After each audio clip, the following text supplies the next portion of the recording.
నేను అందరినీ కూడా ఎవరెవరైతే నేను పారిపోయానని చెప్పని మాట్లాడుతున్నారు. నేను ఒకటే మిమ్మల్ని ఒక చిన్నగా కోరుకుంటున్నాను. ఒకటి, మీరు ఒక్కదానికి మీ అంతరాత్మను ప్రశ్నించుకుని సమాధానం చెప్పండి.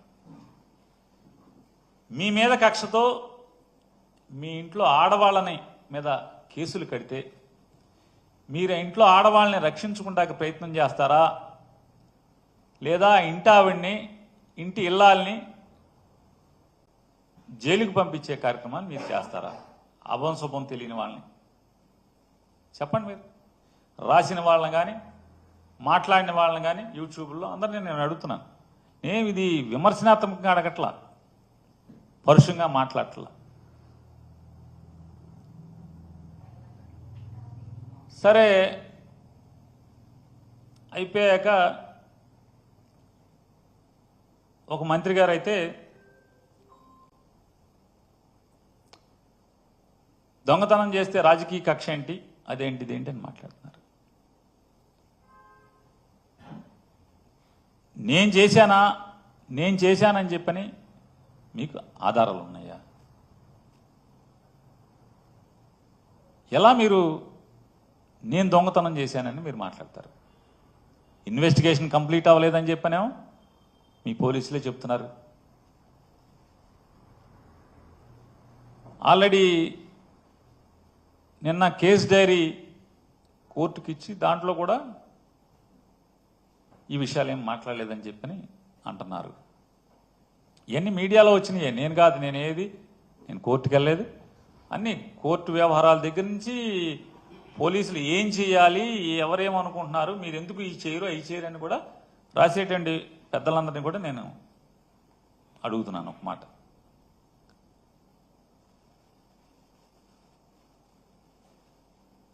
కేవలం అద్దెకి ఆశపడి గోడౌన్ కడతమే తప్పితే అద్దె వస్తుంది, దాని మీద లోన్ ఉంది, ఓ 3 ఏళ్ళో 4 ఏళ్ళకో లోన్ తీరిపోతే తర్వాత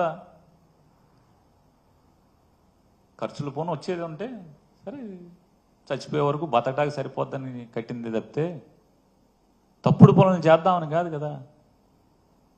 నిజంగా తప్పుడు పనులు చేయాలంటే ఇదే కావాలా? ఇది చేస్తాడు ఎవడన్నా? ఇది చేస్తారా? నేనేమన్నా పిచ్చోడినా, లేకపోతే హ్యాబిచువల్ అఫెండర్నా? నేను అలవాటు పడిపోయినటువంటి నేరస్తున్నా?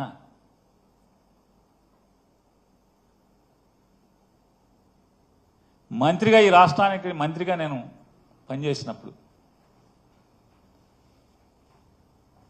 వెనకలికి పెద్దలు చెప్పిన సామెత ఉంటుంది కదా, మంచోడి మొహమాటం మాంసం కూర ఉన్న దగ్గర భోజనం దగ్గరను చూడమని చెప్తారు.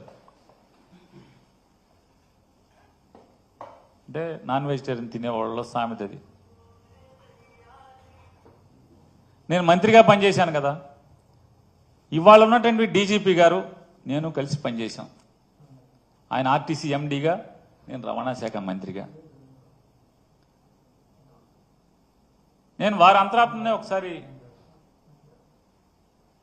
అడగమంటున్నాను.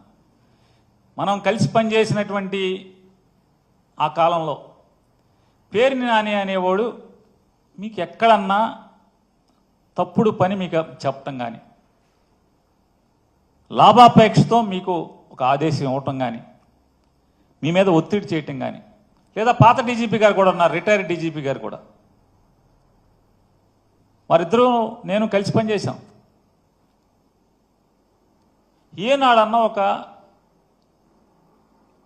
తప్పుడు పని, కక్కుర్తి పనికి మీ మీద ఒత్తిడి చేయటం, మిమ్మల్ని అడగటం, మిమ్మల్ని ఆదేశించటం ఇప్పుడున్న జరిగిందా?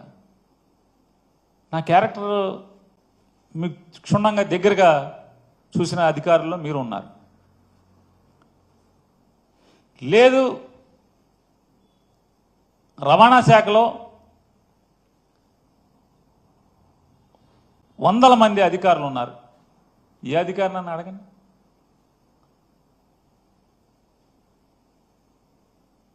ఇవాళ నా గురించి చెడుగా మాట్లాడుతున్నటువంటి ఒక మంత్రి గారు,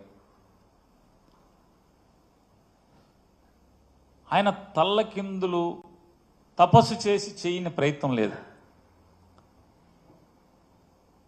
నా భార్య జయసుధ మీద కేసు కట్టించడం దగ్గర నుంచి ఆవిడని అరెస్ట్ చేయడానికి ఎంత ప్రయత్నం చేశాడో అంత ప్రయత్నం చేశాడు. కానీ ఏ మాటకు ఆ మాట దీంట్లో చెప్పుకుని తీరాలి. చంద్రబాబు నాయుడు గారు మాత్రం అతను ఎన్నిసార్లు కలిసినా, నాని భార్యను అరెస్ట్ చేద్దామని చెప్పి ఎన్నిసార్లు కలిసినా ఆయన మాత్రం పొరపాటును కూడా మైండ్ ఏమన్నా చెడిందంటే ఇంట్లో ఆడవాళ్ళకి అరెస్టులు చేయడం ఏంటి? మన టార్గెట్ పేరు నానిగాడు, ఆయన వేసేయండి అంటే, కాదు సార్ ఆడు కొడుకును కూడా వేసేయాలి సార్. సరే నీ కక్ష ఆడు కొడుకు మీద కూడా ఉంటే ఇద్దరిని కలిసి చేసేయండి, అంతేగాని ఇంట్లో ఆడవాళ్ళ మీదకంటే తప్పుడు పనులు అని చెప్పని ఆయన నడుచుకుంటూ వెళ్ళిపోయారు. ఇది అధికారులు ఉన్నారు సాక్ష్యం, ఎమ్మెల్యేలు ఉన్నారు సాక్ష్యం. టీడీపీ ఎమ్మెల్యేలు కొంతమంది ఉన్నారు, అధికారులు కూడా ఉన్నారు. నాదెండ్ల మనోహర్ గారు కూడా పక్కనే నుంచుని ఉన్నాడు ఈ కాన్వర్సేషన్ జరిగినప్పుడు. తప్పే ఉంది. రాజకీయ వైరం మాకు చంద్రబాబు నాయుడు గారికి ఉంది, కానీ ఆయన హుందాగా ప్రవర్తించినప్పుడు చెప్తాం తప్పే ఉంది. ఇవాళ రాజకీయ కక్ష లేదని మాట్లాడతారు. రాజకీయ కక్ష లేకపోతే సరాసరి మేనేజర్ మీద, నా మీద ఇప్పుడు జరిగే ప్రయత్నం అదే కదా. రేపో ఎల్లుండో, ఎందుకంటే 2వ తారీఖు స్క్వాష్ ఏదో వేసినట్టున్నారు మేనేజర్ ఇంట్లో వాళ్ళందరూ. 2వ తారీఖు ఏదో వాయిదా పడినట్టు ఉంది. 2వ తారీఖు లోపు ఎక్కడన్నా గాలించి ఆ మేనేజర్ని తీసుకొచ్చి అతనితో బలవంతంగా 4 పీకో 10 పీకో తెలకాయితల మీద సంతకాలు పెట్టించి నా పేరు రాసుకుని నన్ను అరెస్ట్ చేయడమే కదా ఇక మిగిలి ఉన్నది. మనకు అర్థమవుతున్నది కదా, నన్ను నా కొడుకుని ఇద్దరిని అరెస్ట్ చేయడమే కదా ఇక మిగిలి ఉన్నది. కానీ ఇంట్లో ఆడవాళ్ళ జోలికి వెళ్తాం ఎంతవరకు అని అడుగుతున్నాను నేను అబద్ధం చెప్పాల్సినటువంటి పని లేదు. ఇది 100%, 100కి 100% జరిగింది. కావాలంటే అది బాగోదు కాబట్టి ఏ తారీఖు ఎన్ని గంటలకి ఎక్కడ కూడా నేను చెప్పగలను. ఈ కాన్వర్సేషన్ జరిగింది. చంద్రబాబు నాయుడు గారు ఆడవాళ్ళని అరెస్ట్ చేయడం అంటే ఇంట్లో ఆడవాళ్ళని అరెస్ట్ చేస్తారండి, బుద్ధి లేదా అని తిట్టినా కూడా బెయిల్ రాకుండా విపరీతమైన డిలే ప్రయత్నం చేస్తూనే వచ్చారు. 13వ తారీఖున బెయిల్ పిటిషన్ మూవ్ చేస్తే ఉద్దేశపూర్వకంగా పీపీల్ని మార్చి, పీపీల్ని సెలవులు పెట్టించి 27వ తారీఖు వరకు, అది కూడా బలవంతంగా జడ్జి గారు నేను ఎట్టి పరిస్థితుల్లో వాయిదా ఇవ్వను, ఇవాళ చేసేస్తాను అని చెప్పిన తర్వాత 27వ తారీఖు చేయాల్సిన పరిస్థితి వచ్చింది. అలాగే 10వ తారీఖున ఎఫ్ఐఆర్ అయితే నిన్న ఒకటి అయిపోయింది, మళ్ళీ ఇమీడియట్గా పెట్టా. ఎందుకంటే పెద్ద ఆయన పేరుని నాని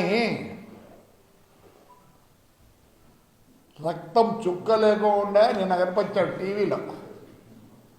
ఏం మాట్లాడుతాడని విన్నా. ఆడవాళ్ళ గురించి నువ్వా మాట్లాడింది? నీ ప్యాసేజీలో ఆడవాళ్ళని గౌరవించే తత్వం ఉందా నీకు? మర్చిపోయినావా నువ్వన్నీ? మర్చిపోయినావా? ఓహో, మా మీద కేసులు పెట్టినప్పుడు మాకు లేరు, కోడళ్ళు లేరు, కొడుకులు లేరు, భార్య లేదు, ఎవరు లేరు. రే నీ కుటుంబం గురించి చెప్పుడితే ఫ్యాన్ హ్యాంగ్ చేసుకుంటావు. ఎవరో 4 పెళ్ళిళ్ళు చేసుకున్నారు, ఏమి చేసుకుంటారు, డైవర్ట్ చేసి తీసుకొని చేసుకున్నారు. విక్టోరియా ఎవర్రా? ఎవరు విక్టోరియా? పోయి అడుగుపో, మచిలీపట్నం పోయి అడుగుపోప్పా. బందరు మచిలీపట్నం అంత మీదే కదా. ఎవరు విక్టోరియా? మేము మాట్లాడాలా? మాకు సభ్యత ఉంది. ఈ పొద్దు చంద్రబాబు నాయుడు గురించి ఏమంటావు? ఈ పొద్దు ఆయన మంచోడా? ఓహో, ఎందుకు? నీకు ప్రాబ్లం వచ్చింది కాబట్టి. డబ్బు లేని నాకు ఎందుకు నాకు మాట్లాడతారు? నా మీద నువ్వు కేసులు పెట్టేసిగో మొత్తం, నా భార్య, నా కోడళ్ళు, నా కొడుకు, నా మీద ఆ బుద్ధు కనపడలేదురా? మేమంతా ఎట్టికి పుట్టినామా?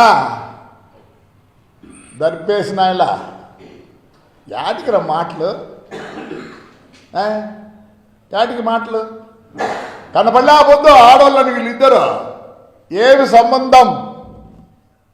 ఏమి సంబంధం? మాట్లాడతావా? అసెంబ్లీలో ఆడపిల్లల గురించి మాట్లాడతారు. మా తల్లి భువనేశ్వరి ఎప్పుడు కనపడిన కూడా కనపడలేదురా. మీరు చేసిన దానికి బయటికి రావాల్సి వచ్చింది ఆ తల్లి. చంద్రబాబు నాయుడిని నంద్యాలలో రాత్రి అరెస్ట్ చేస్తే ఆయన వయసు ఎంత? ఆయనకి టైం వేయకూడదా? దమ్ము లేని నాయనలారా ఇప్పుడు కనిపించింది మీకు? మీ ఇంట్లో ఆడవాళ్ళు ఉన్నట్లు నేను చాలా అవుతే చెప్పాలండి. ఆడవాళ్ళ గురించి, మీ ఇంట్లో ఆడవాళ్ళ గురించి చెప్పాలంటే కానీ మంచిది కాదు, సభ్యత కాదు కాబట్టి నోరు మూసుకొని ఉంటా. నువ్వు బ్యాటరీ నీ బ్యాటరీ సరిగా లేదురా. అర్థం చేసుకో, నీ బ్యాటరీ సరిగా లేదు. మాట్లాడకూడదు. ఏం పవన్ కళ్యాణ్ చేసుకుంటే ఏం చేసుకున్నాడు? డైవర్స్ ఇచ్చినాడు, లీగల్గా పోయినాడు. దానికి రే ఎన్ని మాటలు మాట్లాడినారా పాప సినిమా యాక్టర్ పవన్ కళ్యాణ్ గురించి. మంచోడు కాబట్టి ఊరుకున్నాడు. ఆ రోజు కూడా ఇంకేం మనుషులు తక్కువ లేక కాదు. అంటే మీ ఇష్టం వచ్చిన మాట్లాడచ్చు, ఇప్పుడు కాలు పట్టుకుంటారా? ఎవరిదరా గోడౌనా? గోడౌన్ ఎవరిదిరా? నీది. నీ ఏంది ఇది? ఈ ఎలక్షన్లో ఆవిడబెట్టి నాయన పేరుని నాయన గారు ఇద్దో చూసుకో. ఇద్దో ఎవరు పెడుతుంది చూసుకో నాయన, ఎవరు పెడుతుందో. జయసుధా వేరోస్ కన్స్ట్రక్షన్ అట్ పొల్లపాలెం. ఎంత ఉండేది? ఒకసాట 31 సెంట్లు కొన్నావు, మళ్ళీ ఇంకోసాట 81 సెంట్లు కొన్నావు. అంతా ఒక్క ఎకరా 12 సెంట్లు గోడౌన్ కట్టినావు. మా దాంట్లో ప్రూఫ్ లేదు రే, ప్రూఫ్ లేదు. ధైర్యంగా ఆ రోజు చెప్పిన ఎస్పీ చెప్పారు ఆయన ఉండే సత్య యేసుబాబు హైదరాబాద్లో ఉన్నారు రా అని చెప్పి తెల్లవారుతాను వస్తే నేనే ఎక్కినా. నువ్వు తప్పు చేయకపోతే ఎక్కువ ఏంటి నా కన్నీళ్ళు పెడతావు? నీకైనా పిల్లలు ఉండేది, ఆడవాళ్ళు అంట. నేనంటే కొట్టింది నా కొడుకు, ఇష్టమైనట్టు కొట్టింది. ఏమంటే చంద్రబాబు నాయుడు మరి ఏమన్నానో నాకు అర్థం కాదు. చంద్రబాబు నాయుడు ఆ మంచితనంతో మేము అందుకే బయటికి వస్తారు 5 ఏళ్ళకే. ఎట్లా వస్తారా? చంద్రబాబు నాయుడు లేకపోతే ఏడుండింది మీరందరూ? ఆయన మంచితనంతో మాకు చేతులు కట్టేసినాడు. కార్యకర్తలన్నీ ప్రతిదీ మాట్లాడతారా? సిగ్గులా ఆడోళ్ళ గురించి నువ్వు ప్రస్తావన చేస్తావు. అయిపోద్దా? ఆ రోజు నా కోడలు నా భార్య ఆడవాళ్ళు కదా. చిల్లర నా కొడుకులరా, చిల్లర బుద్ధులరా మీకు. పెట్టి పుట్టుండాలరా, బుద్ధి కూడా రావాలంటే. నేను తిట్లేనా ఇప్పుడు? చెప్పమంటావంతా హిస్టరీ ఆఫ్ యువర్ ఫ్యామిలీ.